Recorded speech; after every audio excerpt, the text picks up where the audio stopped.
Doctora Margarita, a los honorables representantes a la Cámara, muchas gracias por la invitación, por permitirle al gremio hospitalario público y privado dirigirse a ustedes y presentar nuestras observaciones sobre este intrincado tema del presupuesto para el sistema de salud. Yo tengo varias reflexiones. La primera, cuando usted mira históricamente los números del presupuesto, encuentra que es consistente la ubicación que tiene el sector de la salud dentro del presupuesto, la ubicación en términos de magnitud. En primer lugar, por lo menos en la serie que revisamos de los últimos 5 años, primero siempre está educación, después está defensa, después está trabajo y en cuarto lugar está el presupuesto de la salud. Ese es un primer mensaje. No le pondré un juicio de valor, pero yo creo que es una cuestión para reflexionar. Lo segundo, el crecimiento presupuestal de este sector, proyectado para el año 2016, es de 10.5%. En eso, mirándolo por encima, parece que el sector salud sale bien librado, porque cuando usted hace la comparación con los otros sectores, educación crece un 6%, defensa un 8.2%, Hacienda, el sector denominado Hacienda en el presupuesto crece un 21% y trabajo decrece 3.8%. Cuando usted mira los crecimientos de cada uno de los sectores, el promedio está en 2.5% y salud, como les decía, está en 10.5%. Entonces, aparentemente, si uno se conformara con ese análisis superficial, encontraría que el sector no sale tan mal librado, un sector con 20.8, 20.9 billones de asignación y un crecimiento respecto al año anterior de 1.9, casi 2 billones de pesos.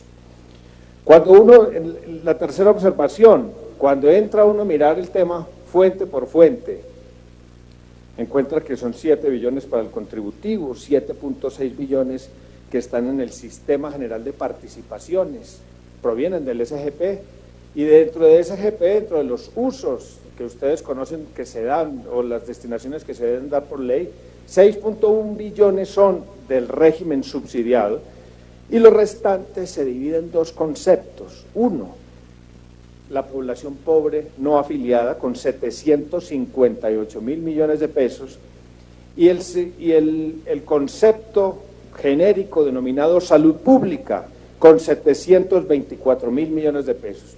Llamo la atención, doctora Margarita, cuando ya uno va a pensar o a mirar el tema de la financiación, por ejemplo, hospitalaria, quedaría ese vestigio de subsidio a la oferta, quedaría inmerso dentro de ese tramo de población pobre no afiliada. Es decir, dentro de esos 758.000 millones de pesos habría que ir allá a buscar algo del vestigio de subsidio a la oferta.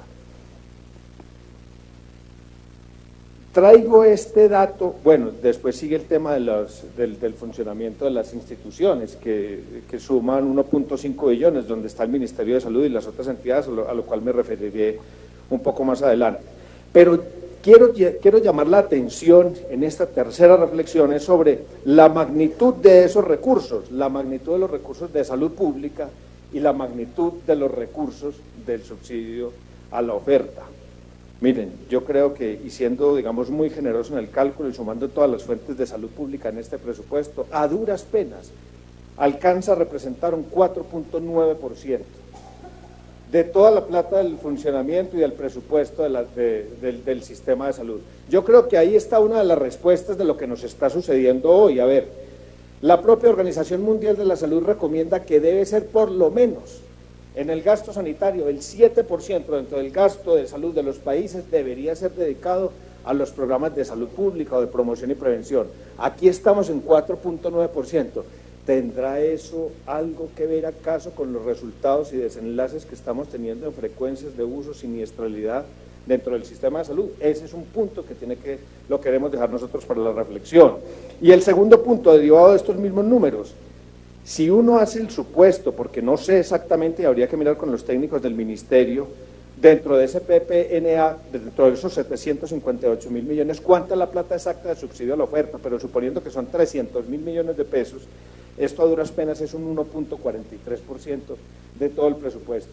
Así no hay forma, y yo creo que esa es otra de las discusiones que tenemos que dar, ni siquiera futuro, de presente, ¿Qué vamos a hacer con la financiación del sector hospitalario público? Yo creo que es una falsa ilusión creer que existe la cantidad de mercado suficiente allá, en el pequeño municipio, en la ciudad intermedia, para poner a los hospitales a ser financiados únicamente con venta de servicios. Se necesita remodelar el tema de subsidio a la oferta y, por supuesto, la remodelación parte de un crecimiento en la cuota presupuestal para sostener ese gasto.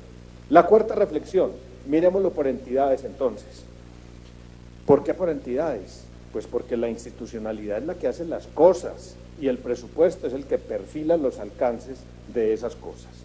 Instituto Nacional de Salud, no voy a mirarla toda, solamente voy a mirar 3 o 4 nombres. El Instituto Nacional de Salud decrece en un 15% su presupuesto. Y además hay una asignación presupuestal de 1.966 millones para investigación básica aplicada y estudios. ¿Qué es eso? Eso es nada, por Dios. ¿Cómo puede funcionar?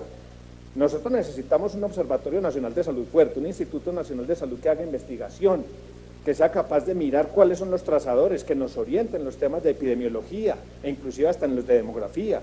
Y tenemos esa cuota presupuestal. Yo creo que ese es un error que se tiene que subsanar. El INVIMA tiene una asignación presupuestal más o menos igual. El Ministerio de Salud crece 991 millones, pero mire la paradoja, tiene 10.000 millones para investigación. Es decir, tiene más que el mismo Instituto Nacional de Salud, no sé si es que son fuentes complementarias. Y la Superintendencia de Salud tiene 139.000 millones, crece 8.000 millones.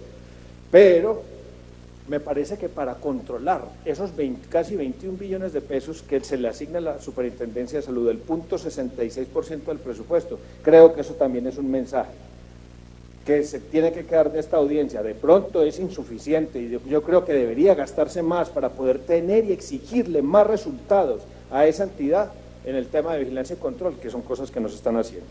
La quinta reflexión, que tiene que ver con la pregunta original de la citación a esta audiencia pública, es la suficiencia del presupuesto. Conozco una comunicación de hace exactamente 2 meses del Ministerio de Salud que le escribe al Ministerio de Hacienda. Hay cosas preocupantes en esa comunicación. La primera, habla de excedentes de la subcuenta de promoción y prevención. Yo creo que eso no debería, en un país con la situación de salud que tenemos nosotros, no debería ser legítimo que existieran excedentes de la subcuenta de promoción y prevención. Por supuesto hay que hacer los créditos y contracréditos para poderse gastar esa plata, y está muy bien que se esté pensando en sumarlos al PAI, al Plan Ampliado de Inmunizaciones, pero ¿por qué está sobrando plata de promoción y prevención? ¿Acaso es que no tenemos necesidades suficientes de promoción y prevención? Eso es un tema de ejecución que tenemos que mirar. Segunda observación de esa comunicación del Ministerio. En el plan de desarrollo se creó la entidad administradora de recursos del Sistema General de Seguridad Social, lo que en un proyecto de ley ordinaria era el Salud Mía. Salud Mía era el Fondo Salud Mía, lo que nosotros llamamos el Fondo Único o Caja Única de Salud. Qué curioso, no está en el presupuesto para el año entrante. ¿Eso qué significa en la vida real? Entonces, que esa entidad no va a entrar a funcionar el año entrante. O sea que ese, que es un mecanismo importante del Plan Nacional de Desarrollo, no tiene financiación. El propio ministerio acepta que hay 1 billón de pesos de déficit para el régimen subsidiado del año entrante. Y en el cálculo más conservador le restan 300.000 que parece que ya hay disponibles, entonces el hueco fiscal sería de entrada en esa presupuestación 700.000. Pero yo no sería tan conservador. En esa misma comunicación el ministerio reconoce en un cuadro donde están los gastos que serían óptimos, los gastos mínimos, hay un desfase de 479.000 millones que deberían ser subsanados para el presupuesto del ministerio, porque allí es donde está la financiación de proyectos tan importantes como actualización de infraestructura hospitalaria, plan ampliado de inmunización, becas, crédito y programas o incentivos para el mejoramiento de la calidad. Entonces, yo sí creo, el ministerio es conservador, a nosotros nos parece que de entrada el déficit oficial calculado por el propio Ministerio de Salud está en 1.5, ellos dicen que 700, nosotros creemos que sumando esto da 1.5 billones. Paso a la parte, digamos, concluyente de mi intervención, y es donde quiero llamar la atención de ustedes para, si hay otras instancias de discusión de presupuesto, se pueda tener en cuenta. Aparte de ese faltante oficial que se está mostrando, deben ser tenidos en cuenta 2 aspectos adicionales. El primero, los nuevos usos o las nuevas necesidades de recursos con los usos ya conocidos. Y segundo, los nuevos supuestos que deberían ser tenidos en cuenta y ajustados ya para evitar engañarnos y tener un tremendo hueco presupuestal para el año entrante. Con respecto a los nuevos usos o a las nuevas necesidades, primera, la frecuencia de uso viene incrementándose sostenidamente en el sistema de salud colombiano. Las últimas cifras, la última tendencia con cifras oficiales de los años 2014 a 2015 se incrementó de 10.89 a 11.88 en el régimen contributivo, y eso que esto tiene base de los años 2012 y 2013. Es decir, faltan los datos de los años 2014 y 2015 que no tenemos nosotros, que vemos la atención de los pacientes en nuestros servicios, sabemos que está creciendo la demanda de servicios. Entonces, ¿la UPC soportará? Yo creo que ese es un punto que se tiene que ver, y UPC tiene que ver con el presupuesto, porque está dentro del subsidiado y contributivo. Entonces, esa tendencia al incremento tiene que ser calculada, y yo creo que tiene que hacerse un recálculo, porque esto viene creciendo, y no creo que con ese supuesto que se tiene allí, de una UPC de 9%, que además no es la UPC como promedio, sino que tiene una cantidad de sumatorias que hacen que ese 9 no sea cierto, sino que es mucho menor. Yo creo que ustedes en el ministerio tienen que darle una mirada para incrementar ese porcentaje de UPC. El segundo tema dentro de estos nuevos usos, ¿y por dónde está la liquidación de Caprecom?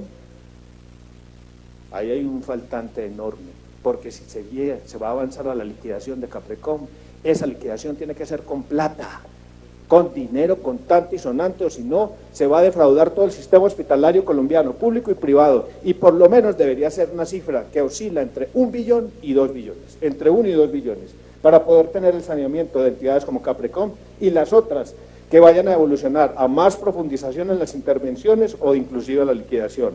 Tercer punto, en los nuevos usos. ¿Qué va a pasar con el no POS, especialmente en el régimen subsidiado? No nos podemos engañar. Aquí el gobierno, cuando expidió la resolución 1479, lo que ha hecho es generar un racionamiento implícito y a veces explícito, cuando manda a todas las instituciones hospitalarias a una riña tremenda, sacando del circuito al asegurador y mandándonos a nosotros a una riña tremenda, con población y con entidades territoriales. Esa plata no está en el presupuesto, eso hace falta. No está teniéndose en cuenta este tema, y eso va a ser un concepto de gasto muy importante que nosotros creemos que está entre 500.000 millones de pesos y 1 billón. Hay que mirar el histórico, los técnicos del ministerio saben esos números, y eso debería sincerarse en el presupuesto y traerse acá y hacerse transparente. Y el último punto dentro de los nuevos usos es, no olvidemos, el libreto y el contexto cambió, y estamos viviendo en la época de la ley estatutaria, con el principio pro homine, con una progresividad, con una expansión de los planes de beneficios, y no nos podemos confiar con que hay un plazo hasta el 2017, la ley estatutaria está vigente y eso se está demandando más servicios y eso hace una presión sobre el presupuesto, por lo tanto, eso se tiene que calcular y se tiene que presupuestar. Y la parte de los nuevos supuestos, yo creo, ya mencioné algo, ese 9% de UPC, yo creo que se tiene que repensar hacia arriba ese porcentaje de crecimiento. Lo segundo, ¿dónde están los números del empleo?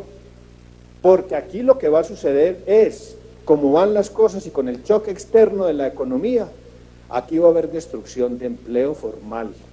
Y eso, por supuesto, que nos va a pegar a nosotros en la financiación, en el CRE y, por supuesto, en espejo, nos va a aumentar la demanda de recursos por parte del régimen subsidiado. ¿Dónde están los cálculos actualizados a hoy con la mirada que se debe tener para el año 2016 de empleo? Creo que eso no se está teniendo en cuenta. De pronto los técnicos del ministerio nos pueden aclarar esa duda, y el Ministerio de Hacienda. Tercer punto que no está teniéndose en cuenta acá y que nos tiene seriamente preocupados en el sistema, la devaluación. Pasamos de un peso de un dólar de 2.200 a un dólar hoy de 3.000. Y eso tiene un impacto serio en lo asistencial, porque la mayoría de las cosas que nosotros hacemos están basadas en insumos, en dispositivos, en medicamentos y en elementos que dependen o que son importados o que vienen de afuera y se pagan en dólares. Eso, ya las casas comerciales nos están diciendo, necesitamos un incremento mínimo del 30 a 40% en los precios. ¿Eso de dónde se va a soportar? ¿Por qué lo traigo acá? Muchos pensarán que eso es una negociación privada. No es ninguna negociación privada, eso depende de la bolsa global de recursos también del sistema. de salud que tiene que ver y que además termina financiando y soportando presupuestalmente las UPC, por lo tanto lo tengo que traer acá, el tema de evaluación. Y por supuesto hay un tema claro de cartera y de endeudamiento sectorial y de pago y de servicio de la deuda dentro del sistema que tampoco está calculado acá. Entonces, quiero concluir diciendo, nosotros vemos este presupuesto para el año entrante en salud, que era su respuesta original, creemos que está absolutamente desfinanciado. Lo segundo, hay una serie de nuevas realidades del país que se generaron este año y que se van a expresar profundamente en los años 2016 y 2017 en la economía y que van a tocar el sistema de salud. Esas nuevas realidades tienen que tener una correlación en el estudio, análisis y ampliación del presupuesto para el sistema. Lo tercero, el Ministerio de Salud ya detectó faltante, un tramo del faltante. Nosotros, como cuarta conclusión, también estamos como sector previendo que hay una serie de faltantes adicionales que son los que yo acabo por lo menos de enumerar por la brevedad del tiempo. Eso se tiene que presupuestar, porque al final del día todo esto, el elemento clave aquí va a ser la UPC. Quiero terminar mi intervención con una propuesta. Miren, sí, el incremento del presupuesto se va a requerir. Ojalá se pueda lograr, ustedes como legisladores lo pueden lograr si hay una buena interfaz y comunicación con el Ministerio de Salud y con el Ministerio de Hacienda. Pero nosotros creemos que si se da ese incremento importante en la unidad de pago por capitación derivado del incremento del presupuesto, no puede quedarse como históricamente ha venido sucediendo en uno solo de los actores, como una oportunidad para extraerle más rentas al sector.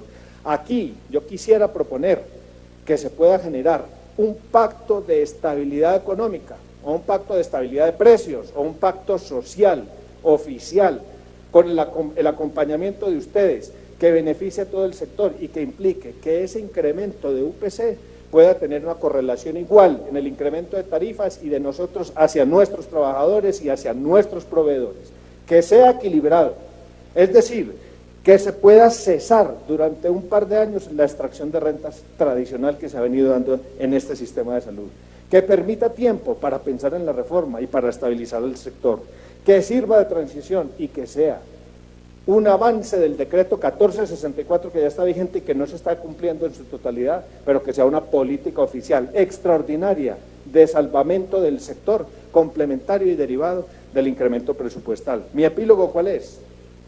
Ojo, el año entrante hay que revisar, y eso es un tema de todos ustedes, Ley 715. Ese es un componente central también de cualquier reforma al sistema de salud. Ahí solamente les dejo un número, el porcentaje que tiene asignada de educación en la Ley 715 es 58.5%. El porcentaje de asignación general es 11.6% y salud un 24.5%. Yo creo que en una realidad de ley estatutaria, ahí esa ecuación tiene que cambiar y tiene que crecer de una manera muy importante el presupuesto de salud para poder soportar todos estos gastos. Y lo último, el epílogo final, aquí tiene que haber una reforma del sistema de salud. Aquí tiene que haber una reforma. Los fundamentales de este sistema están desequilibrados. La gestión de riesgo, la gestión financiera, la gestión de salud no está dando resultados satisfactorios. Por lo tanto, seguir insistiendo en el mismo esquema nos va a dar los mismos resultados. Yo creo que sin destruir lo que se ha conseguido, aquí se puede avanzar hacia un mejor sistema, cambiando algunas de las estructuras que no están funcionando, remozándoles, cambiándoles el rol, y de pronto así el tema del presupuesto funcionará. Pero yo sí creo que los mensajes que hemos dejado con subsidio a la oferta, con necesidad de crecimiento del presupuesto, con necesidad de crecimiento del presupuesto de salud pública, tienen que ser complementados con lo de Ley 715 para darle el soporte financiero a un nuevo sistema de salud. Muchas gracias.